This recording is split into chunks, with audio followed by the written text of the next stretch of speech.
But all my friends wanna ski all summer. If I get lost, I'm the one to blame. 'Cause I keep finding myself on Hudson Lane.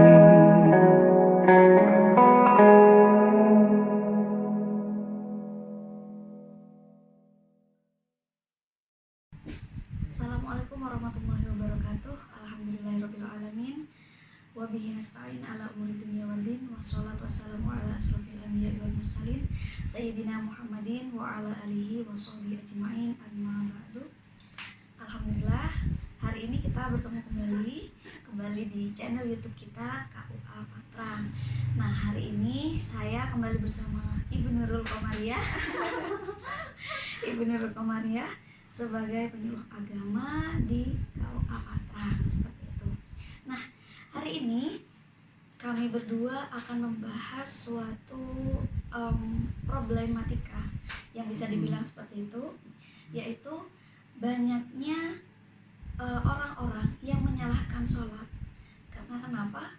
Karena mereka sholat tapi ternyata belum bisa meninggalkan maksiat. Nah, ini bagaimana kira-kira seperti itu. Sebelumnya kita ucapkan alhamdulillah terlebih dahulu kehadiran Allah Subhanahu wa taala, sehingga pada hari ini kita masih diberikan kesehatan, kebahagiaan dan kesempatan untuk bertemu kembali untuk sharing ilmu-ilmu keagamaan, seperti itu. Salawat serta salam mudah-mudahan senantiasa tercurah limpahan kepada Nabi kita Muhammad Sallallahu Alaihi Wasallam. Baik Ibu, jadi pada hari ini temanya itu adalah sholat jalan, maksiat pun jalan. Nah, ini bagaimana? Ini kan sebuah problematika juga gitu di kehidupan kita sehari-hari. Kita sudah melaksanakan sholat, tapi maksiatnya juga masih jalan. Misalnya masih suka berbohong. Kalau ibu-ibu biasanya masih suka gibah. Terus kalau yang remaja-remaja masih, mohon maaf, masih pacaran misalnya, seperti itu. Kalau pejabat-pejabat misalnya masih korupsi. Nah, seperti itu. Jadi ini bagaimana? Padahal sholatnya rajin. Terkadang 5 waktu pun juga di masjid nih Bu. Nah, ini bagaimana nih menurut Ibu? Silakan. Terima kasih. Assalamualaikum warahmatullahi wabarakatuh. Waalaikumsalam. Kembali lagi kita di channel KUA Patra Jember. Alhamdulillah, kita hari ini bicara tentang sholat ya. Kok sholat jalan, sholat tiris budal, tapi maksiatnya budal pisan gitu ya. Iya. Jadi tiap hari kita sudah sholat dan alhamdulillah 5 waktu.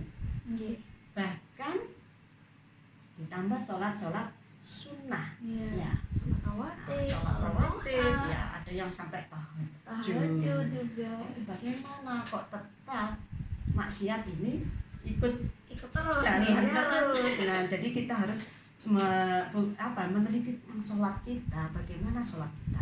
Sholat itu sebenarnya apa toh, gitu ya. Harus kita pelajari dulu tentang diri kita. Sholat itu apa?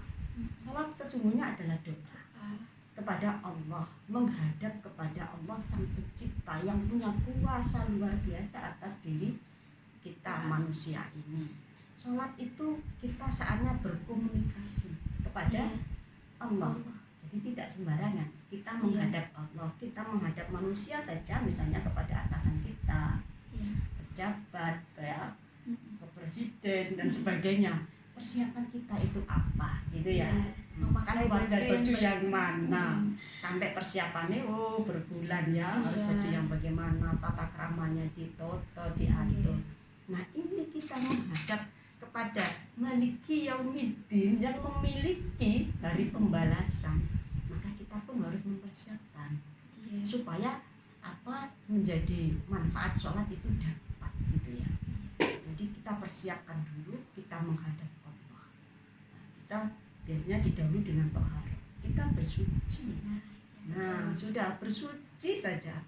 Nah, yang kita lakukan sehari-hari, jangan sholat atau bersuci wudhu kita itu hanya menggugurkan kewajiban, rutinitas sehari-hari. Ya, nek gak sholat sepasangnya diutang, itu sudah bagus ya. Tapi bagaimana makna daripada sholat ini, bahwa kita sedang menghadap Allah, ini kita ada di hati kita. Saat wudhu kita bersuci, kita yakin saat itu ingin menggugurkan dosa-dosa kita, ya, mencuci tangan kita. Bahkan di saat pandemi ini sudah diajari dari awal ya, kalau kita harus mencuci tangan di toharoh itu. Jadi mencuci tangan bukan saat ada COVID saja, ya, tapi sejak dulu Islam itu jauh hari sudah mengajarkan di awal mencuci tangan dengan bersih, termasuk dosa-dosa yang ada di tangan ini supaya berguguran bersama tetesan air itu. Nah, kita di situ sudah kita harus ada di hati kita. Kita kaitkan misalnya, bukan epek-epek kosong hanya kita lakukan, tapi kita renungkan, semuanya direnungkan di hati kita. Saya ingin menggugurkan dosa-dosa kecil saya dengan wudhu, ya, berkumur, bagaimana dosa lisan, ya, bagaimana dosa hidung, ya, bagaimana semua dosa mata kita, ya, wajah kita, semua penglihatan, pendengaran kita dosa, ya, sampai kaki kita melangkah kemana, dihapuskan dengan wudhu itu. Jadi tidak sekedar dilaksanakan ek begitu saja selesai, yang penting wudhu. Tapi bagaimana makna, bahkan sampai kesehatan itu manfaat dari wudhu bagi kesehatan itu luar biasa. Jadi membasuh, kalimatnya itu membasuh itu ya mencuci. Ada kayak kalau kita lakukan dengan benar ya seperti ada masase gitu ya, karena membasuh. Nah, kayak mengusapkan sih kan hanya di kepala saja yang mengusap itu, lainnya itu membasuh, jadi dicuci bersih. Harapannya bukan hanya tersentuh air, kita segar dari kesehatan atau dari kuman-kuman luntur, tapi juga dosa-dosa kita. Saya mau menghadap Allah, semuanya sudah suci dari hadas kecil maupun hadas besar. Hadas besar yang mandi dulu, itu loh persiapannya. Dan kita menghadap Allah pakai baju yang terbaik. Ya, ibu-ibu mohon maaf ya kalau ini keluarga Sakinah menghadap Allah sembarangan, kadang-kadang anduk-anduk dari kamar mandi terus rukuhan. Tidak, baju yang terbaik, rukuh yang terbaik. Harapannya malah kalau laki-laki sunahkan pakai parfum ke masjid, pakailah baju-baju itu loh persiapan. Dan itu direnungkan, bukan hanya dikerjakan. Jadi masuk ke dalam hati kita, saya menghadap Allah. Kemudian sholat itu bicara sama Allah, lakukan sholat itu dengan tumak ninah. Ada yang bercukusik selesai. Tidak usah tergesa-gesa kayak ditagih hutang. Cepet-cepetan dan balik gak ketemu wangi. Jadi ini menghadap Allah, bagaimana sopan santun kita kepada Allah. Ya, takbir kita, takbir yang sungguh-sungguh, ada yang takbir aja sembarangan loh ya. Padahal kalau sholat itu kan semua anggota badan kita itu dihadapkan ke kiblat, kepada Allah, ke kiblat semua, termasuk telapak tangan kita. Nek takbir tok wis rasa-rasen ya. Ini kan di sini atau di depan enggak, ini sudah dari efek kesehatan dapat, dari efek hormatnya kepada Allah, takbir. Nah, jadi supaya kita ada efeknya, maksiat biar tidak jalan, kita renungi apa yang ada di dalam doa-doa itu. Kita harus tahu maknanya. Jadi tidak sekedar kalau udah tahu maknanya ya direnungkan di dalam hati. Maka itu kita latihan khusyuk di sana. Karena kita menghadap Allah tadi. Yang bisa ngajinya bagus, tartil itu dilaksanakan. Jangan hanya untuk lomba tartil ini. Pas sholat gemerutu, masa terawih 7 menit selesai, itu terawih apa gitu ya. Jangan hanya sekedar menggugurkan kewajiban. Makna dari sholat itu kita renungkan. Dari awal kita takbir saja, Allahu Akbar, kalimatnya mengakui keagungan Allah, bahwa Allah itu maha besar. Kita tidak ada apa-apanya, manusia itu kecil. Bagaimana kita mau bermaksiat, bersombong dengan mobil kita yang bagus, rumah kita yang mewah, ya itu kan maksiat, sombong. Itu tidak akan mampu dilakukan kalau orang itu sholatnya sudah direnungkan, dilakukan dengan sungguh-sungguh tahu maknanya, direnungkan dan maksudnya. Orang itu tidak akan mampu berbuat sombong kalau sudah mengangkat tangannya. Ini kepasrahan kita kepada Allah. Coba ada maling dikejar polisi, kalau dia tidak takbir dia ditembak loh ya. Angkat tangan gitu ya. Itu menunjukkan kepasrahan kita kepada Allah. Kita tidak ada apa-apanya, manusia sangat kecil, ya, tidak ada apapun di hadapan Allah. Jadi kita tidak layak untuk sombong, gitu ya. Nah masuk ke iftitahnya. inna sholati wa nusuki wa mahyaya wa mamati lillahi rabbil alamin. Ada kalimat itu toh. Hidupku, matiku, semuanya itu untuk Allah. Kok ada model-model gitu ya. Hidup sekali saja kok enggak karuan tingkah polai gitu ya. Mau bermaksiat kepada Allah, ya sudah diuji rezekinya banyak, pengen selingkuh misalnya ya. Alhamdulillah mendali. Alhamdulillah mendali kan bingung kalau sholatnya tidak direnungi, tidak di apa maknanya, sedang bicara kepada Allah apa itu ya. Jadinya lari ke maksiat. Memang khusyuk, ada yang sudah khusyuk di masjid, terus keluar masjid lupa. Jadi berislam bukan hanya di dalam masjid, kajian datang, sholat rajin, tapi begitu keluar masjid, Islamnya itu mana? Jadi sholat yang sudah kita bawa ini, sudah kita kerjakan, amalkan di kehidupan sehari-hari. Waktu kerja ya sholat ada di sana, makna sholat ada di sana. Mau bermaksiat tidak akan mampu. Iya, karena Ya. sholat adalah tiang agama. Ada tiang agama. Jadi Islam itu sehari-hari dimanapun kita berada. Kalau sholatnya bagus ya insya Allah bagus. Bagus. Semuanya diawali dengan takbir, diakhiri dengan salam. Alam. Salam, toleh kanan, toleh kiri, apa maknanya? Ya, beri keselamatan, assalamualaikum, ya, keselamatan atas kalian. Warahmatullahi, rahmat, kasih sayangnya Allah juga atas kalian. Barokahnya Allah, wabarakatuh atas kalian. Bagaimana orang yang sudah sholat itu harus bisa memberi keselamatan orang yang ada di kanan kirinya. Bisa keluarganya, suami istri, anaknya, keluarganya, bapak ibunya, atau tetangganya. Nolehnya saja salam harus jauh. Iya. Sampai pipi kita terlihat sana. Tetangga kita setidaknya ya 20 kanan, 20 kiri. Nah, itu tetangganya beri keselamatan. Orang yang sudah sholat harus memberi keselamatan. Apa gunanya bendino assalamualaikum, toleh kanan, toleh kiri tapi tidak ada maknanya. Nah, di situ kalau sholat itu ayatnya ya di Al-Baqarah saja paling kita awal-awal ngaji ya. Lillahi dzalikal kitabul la raiba fihi hudal muttaqin.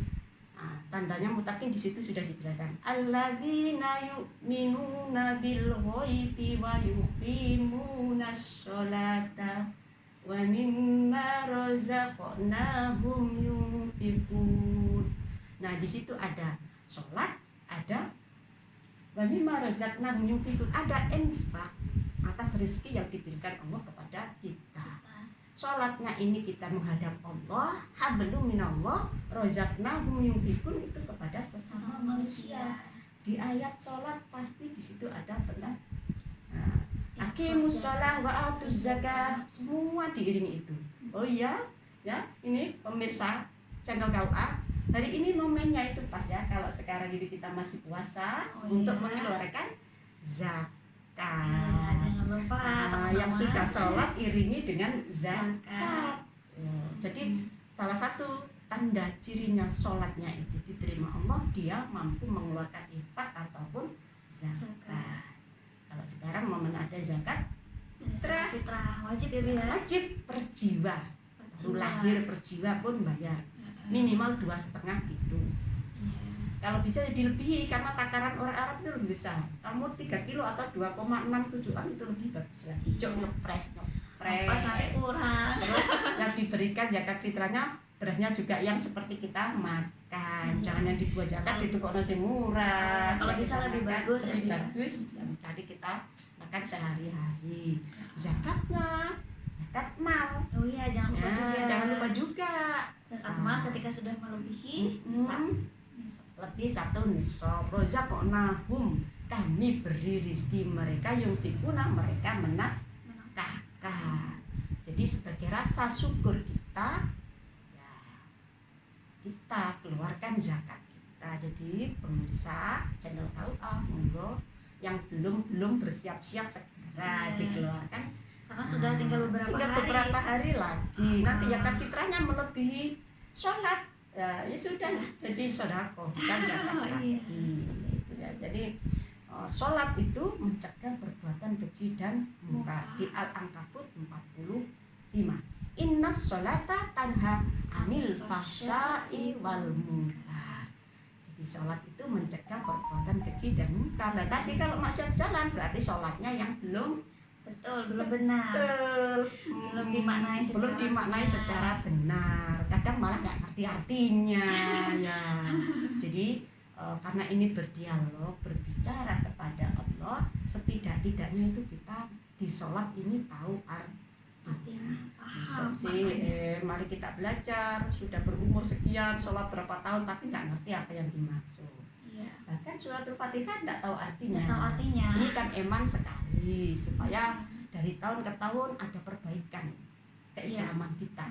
Ya, Iya. targetnya tahun ini saya harus mampu menerjemahkan surat Al-Fatihah. Biar sholat saya, coba ya kita ini sholat itu kan berkomunikasi, berdoa kepada Allah. Kalau nggak tahu maksudnya itu bagaimana? Iya. Kita baca WA saja, misalnya kita orang Indonesia baca bahasa Inggris, baca kan nggak tahu artinya. Belum tahu artinya. Yang kita minta ke Allah. Padahal kalau kita di dalam sholat doa, ya duduk di antara dua sujud iftiros ya. Itu inti, menurut saya itu inti daripada sholat. Coba bagaimana doanya itu? Allahumma firli warhamni wajburni warfa'ni wahdini wa'afini wa'fu'anni. Ya. Ada yang pakai 5, Allahumma firli warhamni wajburni wahdini warzuqni. Itu apa sih yang kita minta di situ? Coba. Allahumma firli, ya Allah ampunilah aku. Ya. Warhamni, kasih sayangilah aku. Wajburni, cukupilah aku. Warfa'ni, tinggikanlah aku. Kemudian warzuqni, berilah rezeki aku. Wahdini, tunjukilah aku. Wa'afini, maafkanlah aku. Tuh, ini kalau dikerjakan, dibaca dengan sembarangan ya, tidak jelas.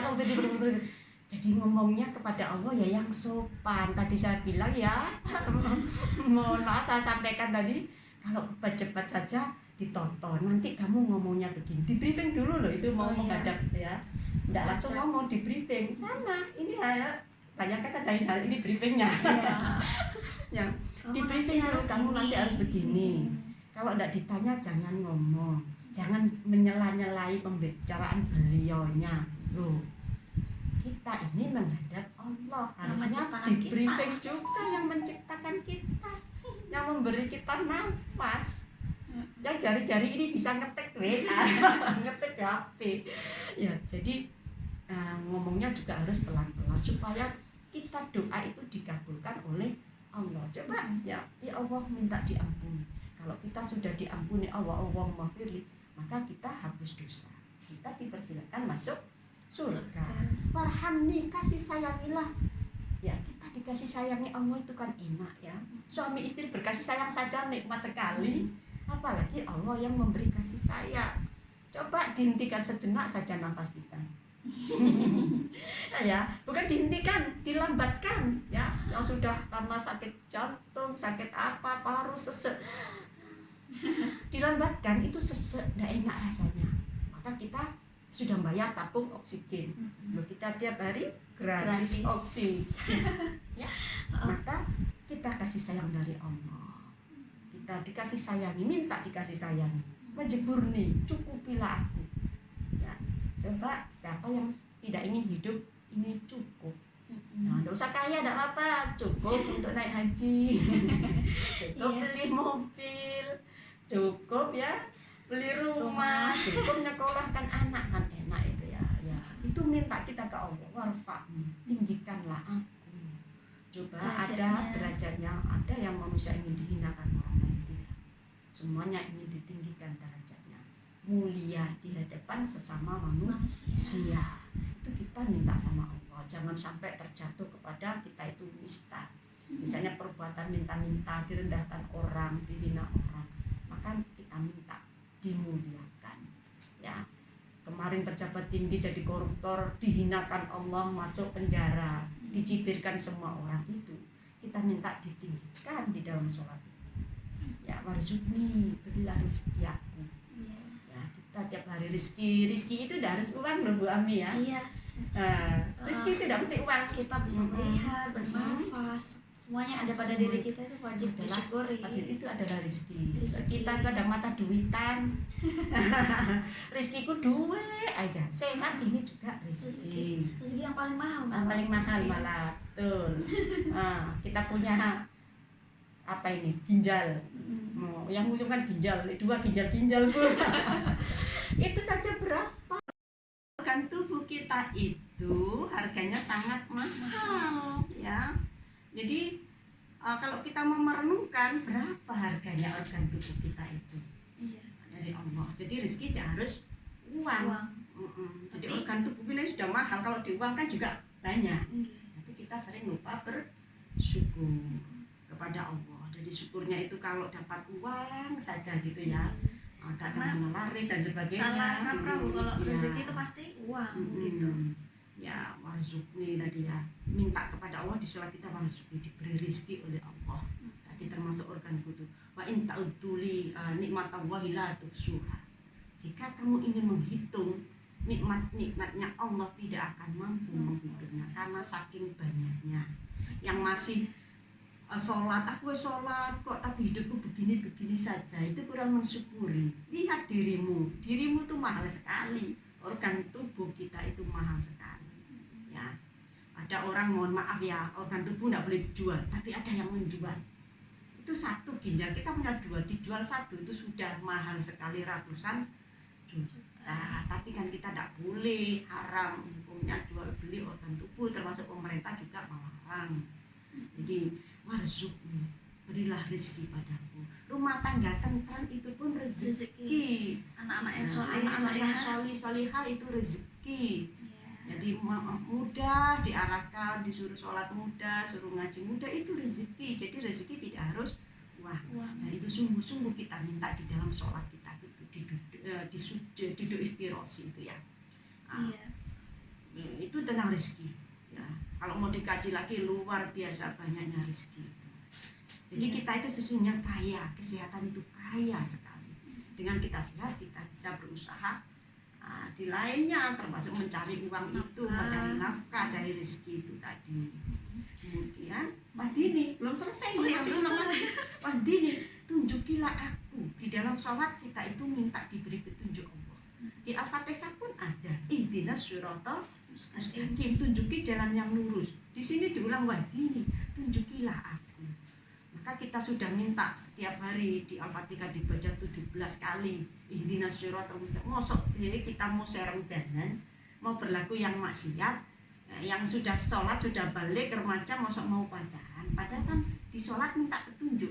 Nah, kalau direnungkan sholat ini, bacaannya dilakukan dengan benar, insya Allah malu. Mau kita minta petunjuk, tapi kok kita melanggar petunjuk, bermaksiat, melanggar syariah gitu ya, berhalwat, bukan mahramnya, yang masih korupsi, kok iso makan duitnya rakyat misalnya gitu, kok dilakukan. Padahal di dalam sholat sudah minta petunjuk. Ada aqimus sholat wa atuz zakat, supaya bisa dilihat sholat itu bermakna, diterima, dia zakat. Zakat itu harta benda hasil keringat jerih payahnya, tapi tidak semua boleh dimakan. Ada sebagian yang harus dizakatkan, haknya fakir miskin, haknya orang lain, 8 asnaf itu. Itu saja tidak boleh kita makan, punya kita sendiri yang minimal 2,5% itu. Apalagi makan punya orang lain, punya sendiri. Allah sudah melatih kita. Zakat rukun Islam yang ketiga, atau ada yang tadi keempat. Itu kalau kita mau jadi orang Islam yang benar, kita mau makan zakat. Itu pembelajaran. Punya sendiri tidak boleh dimakan, apalagi punya orang lain. Coba. Nah, jadi harus malu. Yang sudah sholat kok masih berbuat keji, koruptor, ya, mengambil haknya fakir miskin. Misalnya ada pembagian bansos dikurangi sedikit, ini uang kresek, ini uang apa. Jangan begitu. Berikan kepada yang berhak. Punya sendiri saja harus dikeluarkan. Kalau dimakan bisa jadi bara api di perut kita. Kadang-kadang begitu ya, berhati-hati. Jadi pemirsa jangan lupa dan jangan salah memaknai sholat. Kita di dalam melaksanakan sholat harus benar-benar khusyuk, harus benar-benar tahu kita sholat untuk apa, seperti itu. Dan yang paling penting adalah kita yang butuh kepada Allah, bukan Allah yang butuh pada sholat kita dan ibadah-ibadah kita yang lain, melainkan kita yang membutuhkan itu, seperti itu. Dan sama juga misalnya kita meminta sesuatu pada orang lain, misalnya kepada orang tua waktu kita masih kecil, minta permen misalnya atau minta uang saku, itu masa kita minta uangnya, kan nggak mungkin seperti itu. Tapi Bu, boleh nggak minta uangnya, jadi dengan sopan, dengan bahasa yang baik, seperti itu. Jadi insya Allah kan sama ibu kita bakalan dikasih, oh iya boleh nak. Tapi kalau misalnya kita mintanya sembarangan, nah itu kita nggak bakal dikasih. Sama halnya dengan kita meminta kepada Allah, minta kesehatan, rezeki dan lain sebagainya, itu juga harus lebih sopan, bahasanya ditata, dan termasuk ketika kita sedang sholat, karena sholat juga doa, seperti itu. Kemudian begini Bu, nah kalau misalnya kita nih sudah sholat tapi maksiatnya masih terus jalan, berarti kan ada sesuatu nih di sholat kita. Nah, apa nih sebenarnya yang salah dari sholat kita, dan bagaimana caranya kita untuk menjadikan sholat kita menjadikan kita itu lebih baik, atau menjadi pembimbing istilahnya dalam kehidupan kita, itu bagaimana caranya? Sholat yang baik gitu ya, supaya bisa bermakna. Sholat yang baik ya memang kita harus berusaha. Ini kan berlatih terus toh. Kita itu belajar itu harus terus menerus. Ada yang harus diperbaiki lagi, yaitu dengan mempelajari Islam secara berkesinambungan, tidak berhenti sampai di situ saja. Maka terus menerus kita belajar, termasuk di dalam hal sholat. Nah, sholat kita ya khusyuk itu ya apa ya? Kalau di Al-Mu'minun kan alladzina hum fi sholatihim khushu'un. Tandanya orang-orang ya qad aflahal mu'minun. Sungguh beruntung orang-orang yang beriman, yaitu salah satunya orang yang khusyuk di dalam sholatnya. Ya, khusyuk dalam sholatnya dilakukan dengan sungguh-sungguh, ya, niat benar karena menghadap Allah. Itu niatnya harus ikhlas karena Allah. Sholat kita jangan terburu-buru. Tadi itu ya, itu maknina. Iya. Jangan ngebut gitu ya. Kayak naik patas. Kayak naik patas gitu ya. Jangan ngebut. Ya sudah, dinikmati sholat itu.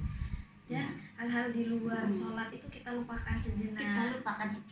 Karena kita menghadap Allah gitu ya. Ditinggalkan semua jenenge khusyuk itu ya khusyuk. Konsentrasi di situ. Ibu-ibu ngerti jangan bareng sholat gitu ya. Matikan dulu kompornya. Matikan dulu. Kalau sudah memang mendung mau sholat, jemuran diangkat dulu. Jangan pas takbir wis. Aduh. Atau bahkan nyari barang-barangnya ya, barang kunci motor di mana, dipakai sholat ketemu sahabat, karena setan lagi-lagi tidak mau rugi. Iya. Orang sudah sholat masih digoda. Jangan sampai sholatnya khusyuk. Memang khusyuk dari awal sampai akhir tidak bisa ya, angin. Setidaknya takbir itu loh, kita tahu lagi sholat opo, bilang rakaat gitu ya. Jangan sampai kita tergolong fawailul lil musallin, orang yang lalai di dalam sholatnya, tidak mengerti makna sholat, dilakukan gembrutu gitu ya, patas. Jadi makna sholat itu kita harus tahu. Kita sedang rukuk, sedang sujud itu bisa berpengaruh kepada kehidupan kita. Tadi saya bilang kan takbir sampai salam ya, rukuk, sujud, coba kita berdiri, itu pikiran kita di atas ya, urut anggota tubuh kita. Kalau sudah rukuk, kita sejajarkan antara pikiran dan hati kita. Posisi saja kalau kita renungkan sama. Jadi tidak didahulukan pikirannya ataupun hatinya, semua selaras. Saat kita sujud, ya pikiran ada di paling bawah otak kita. Ya, jadi seperti itu dalam kehidupan sehari-hari. Nah, jangan kita jadi pemimpin kutuk gitu ya, mau sewenang-wenang kepada rakyatnya, ya, kepada bawahannya. Itu kita renungkan, aku sholat loh, gerakannya sudah mengajarkan seperti ini gitu ya. Untuk ibu-ibu yang diuji dalam rumah tangganya, pakai gerakan sholat saja bisa direnungkan. Iya. Yang tak dulu kan itu pengaruh hati saya atau pikiran saya. Biasanya ibu-ibu kan mengedepankan emosi hatinya, pikirannya tidak jalan, ya semuanya harus seimbang. Ada kalanya pikiran dulu, ya Baru didahulukan, hati. baru hati. Ada kalanya Hati dulu, baru hati dulu, pikiran. baru pikiran. Nah, kan seimbang itu dalam gerakan. Kalau direnungkan, ya bagus sekali. Tahu artinya. Iya. Fokus kalau sedang sholat ya sholat, jangan dicampur masak. Ya begitu, ya dikondisikan, tadi dikondisikan sampai dari tadi awal dari bersuci, mulai wudhu dikondisikan supaya kita benar sholat itu menghadap Allah. Saat takbir kita tahu ini sholat apa. Ngomongnya nama itu sholatul maghrib 3 rakaat, tapi oleh kibirah rakaat kita lupa. Ya, jadi setan tidak pernah mau rugi, orang yang sholat pun tetap digoda. Jadi kita yang harus menang lah, setidaknya ya berapa persen kita ada khusyuknya itu. Iya. Dan Ya. juga khusyuk itu juga perlu dilatih ya teman-teman ya. Jadi nggak serta merta kita sholat kita bisa khusyuk. Iya. Nggak. Jadi itu bertahap. Bertahap. Nah, Ketika kita sudah sering sholat dan tahu maknanya, tahu tujuan kita sholat, insya Allah khusyuknya akan ikut juga, ikut nambah. Mungkin awalnya cuma khusyuknya pas waktu niat, kemudian ketika sudah baca bismillah udah kepikiran apa gitu ya. Iya. Nah, ketika sudah sering sholat, sering Iya. paham Paham. makna sholat itu Makna apa, sholat tujuannya apa. bagaimana, apa yang kita baca juga paham, insya Allah khusyuknya sampai salam nanti ya.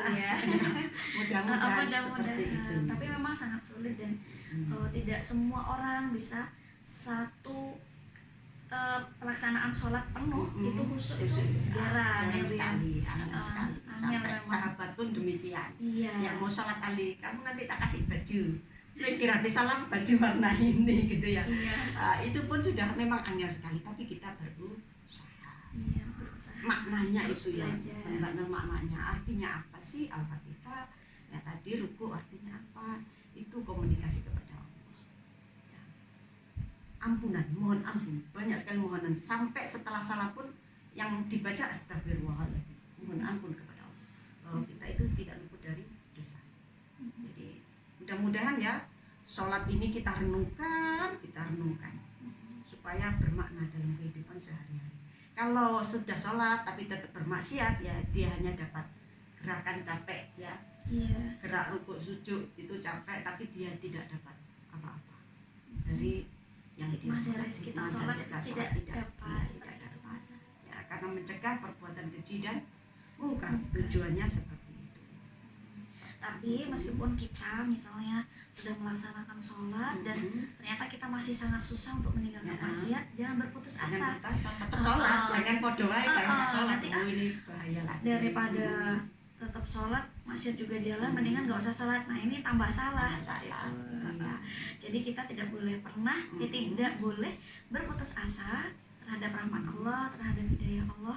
Ketika kita mendapatkan hidayah dari Allah itu tidak langsung. Memang ada beberapa orang, tapi sedikit sekali yang dia tidak minta untuk diberikan hidayah kepada Allah, tapi Allah kasih gitu. Tapi itu tidak semua orang bisa loh ya. Jadi kita harus berusaha bagaimana caranya dengan seserius mungkin kita minta kepada Allah, mendekatkan diri kepada Allah supaya mendapatkan hidayah. Ya, alhamdulillah itu rezeki yang terhebat itu ya, Iya. hidayah dari Allah Allah. SWT.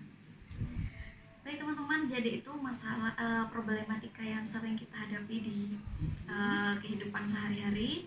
Kita sudah sholat tapi masih sering bermaksiat atau sangat susah sekali untuk meninggalkan maksiat seperti itu. Namun tetap bagaimanapun sholat itu adalah tiang agama yang harus kita laksanakan, yang harus kita rutinkan. Kita tidak boleh bolong-bolong Tidak boleh sholatnya. bolong-bolong, betul. Bolong-bolong ini jadi ingat saya. Gimana? Ya, coba saya kan guru juga ya di SMK. Muhammadiyah. Anak jujur, sholat enggak? Masih bolong-bolong Bu, kamu ini bagaimana? Sholat kok bolong-bolong? Nah, kan bocor itu namanya. Nah, ya, sepedamu bocor saja.